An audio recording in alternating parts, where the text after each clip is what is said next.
Story time. And yes, while I tell this story, a few of you may be like, what the heck? Hopefully, a few of y'all just understand my perspective. But in 2003, before I was sentenced to 144 years in prison, I was actually on my way to becoming a detective or law enforcement or something of the sorts. This is a very true story. And again, however you see me, it's a part of my journey and I own it. It is what it is. But basically, it went like this. After going to Lincoln Challenge Academy, which is basically like a military ran style shock treatment program for young adults who couldn't make it through high school for 9 times out of 10 behavior issues, like myself fighting, for example. I was given an opportunity after getting my GED to test for the ASVAB, and I scored very high. And at the end of the graduation for Lincoln Challenge Academy, they would have the recruiters there along with other job recruiters, etc., in hopes that the young men and women that graduated the program would be, so obliged to sign into the military because the program was ran by the Army National Guard, or if not, at least find a job, a career path from there to keep on into a path of being successful. They did a pretty good job. To include, gave us a stipend every month after we graduated. I ain't gonna lie, that was kind of cool. For me, when I went into this job fair, initially I was going to go into the Marine Corps. I come from a military family, my father being a veteran from the United States Army, my uncles as well. And I thought I was headed that way into the Marine Corps because I didn't necessarily want to do Army, and I thought Marine Corps was just like they went super hard, which salute to the Marines, by the way. But I ain't gonna lie, while talking to the Marine Corps recruiter, an Air Force recruiter came over and said, hey, you know you can go into the military without risking your life immediately, right? Or at all messing with us. You score high enough. I said, how do you know? He's like, because I talked to Staff Sergeant Randall, who helped run the program or the team that I was on at the military program or Lincoln Challenge. Once I started talking to him, he started to break down the different career paths, and I immediately told him on the spot, I said, man, after you broke everything down, I want to go into security forces. Security forces was essentially or is the law enforcement branch or part of the United States Air Force, no different than the MP, military police for the Army, etc. And my goal with enlisting and going into the security forces, one was he told me that we would get a $13,000 sign-on bonus, which let me tell you something, I wanted that. And not every job got a sign-on bonus, especially to that magnitude. And two, I wanted to be a detective so I could go after people that did crimes to basically children and women. In my mind, I was going after them.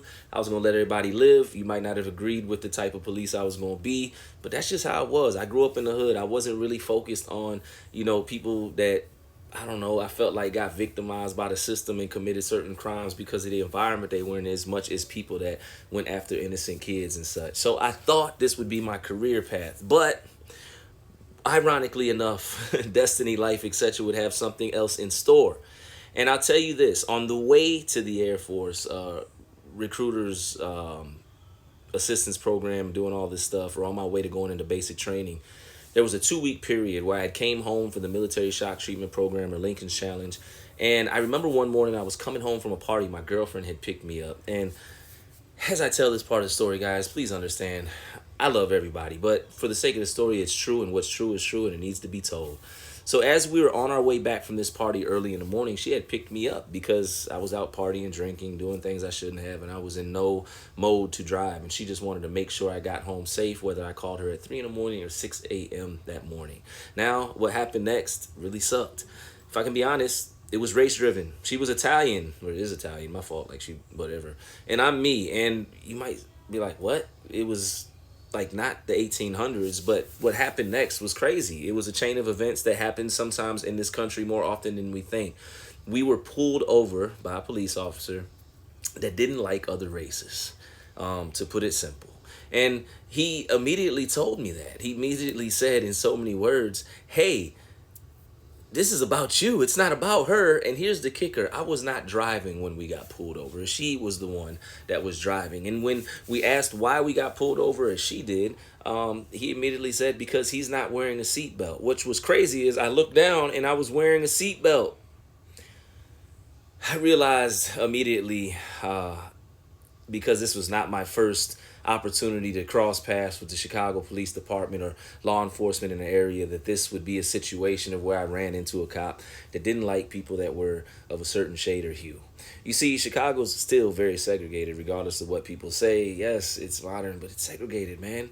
In a lot of different ways. To this day, the politics and everything, when you look at law enforcement, the history of, it's very racially driven. But anyways, so when I explained to him pleading, I said, man, you can't give me a ticket, because he said, I'm going to give you a ticket.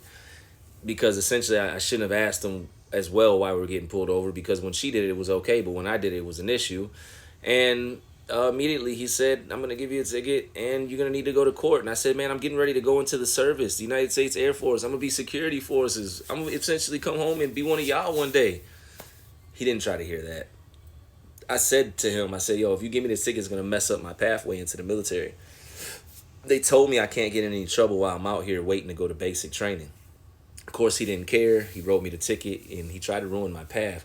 And essentially, he kind of did, but not really. I mean, he helped play a role, because I was able to still go into the Air Force, but I did have to report the ticket to my recruiter and therefore had to get a waiver just to enlist. And no longer could I be security forces, because I now had a ticket on my record right before going into basic training.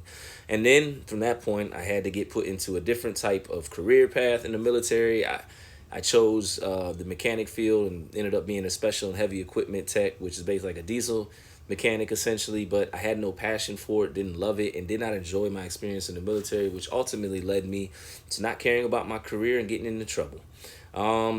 Yeah, if I didn't get that ticket, I'd like to say maybe I would have been in security forces, and hopefully I wouldn't have ended up in law enforcement, but at least maybe I would have completed my military career. I don't know. But then again, I wouldn't have been here in this position, in this role, or this way. So I don't know. You go through what you go through in order to go through it, in order to get to where you're supposed to be. And I feel that no matter what I went through in the past, I'm exactly where I'm supposed to be.